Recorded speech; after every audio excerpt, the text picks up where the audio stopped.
আমরা পরিষ্কার করে বলি, সমস্ত আন্দোলন আমাদের। এই ছাত্রদের আন্দোলনের বিরোধী দল কোনো ষড়যন্ত্র করছে না।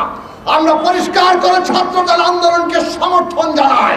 সরকার এক মরণ খেলায় নেমেছে।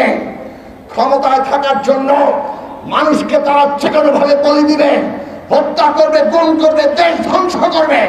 ক্ষমতা তারা ছাড়বে না। ওই যে ছাত্ররা আজকে নেমেছে কোটা সংস্কারের জন্য আন্দোলন করেছিল 18 সালে, প্রধানমন্ত্রী কোটা বাতিল করেছিলেন।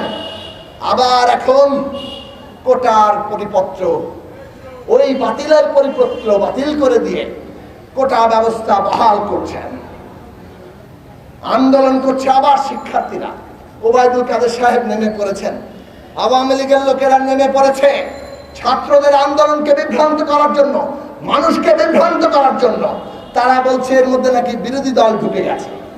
আরে শিক্ষকদের আন্দোলন এমন ভাবে শিক্ষকদের প্রে স্কেল আর পেনশন স্কিম তৈরি করছে, ওই সরকারি কর্মকর্তার আমলারা বসে যে স্বায়ত্তশাসিত প্রতিষ্ঠানের এরা আর পেনশন পাবে না, ওনারা নিজেরা টাকা জমা দিয়ে কিছু পেনশন পাইতে পারে। এই সব আন্দোলনের উপরে নাকি বিরোধী দল ভর করেছে। পেনশন স্কিম আমরা বাতিল করেছিলাম, কোটা ব্যবস্থায় যে আবার বহাল করলেন আমরা করেছি, আপনারা করেছেন। তার বিরুদ্ধে আন্দোলন হয়েছে, আন্দোলন ফুসে উঠছে বলে এখন আবার ছাত্রলীগের গুন্ডা বাহিনী, হেলমেট বাহিনী হলে হলে পাহারাদারা বসিয়েছে এবং আন্দোলনটাকে দমন পীড়ন করে ধ্বংস করতে চাইছে।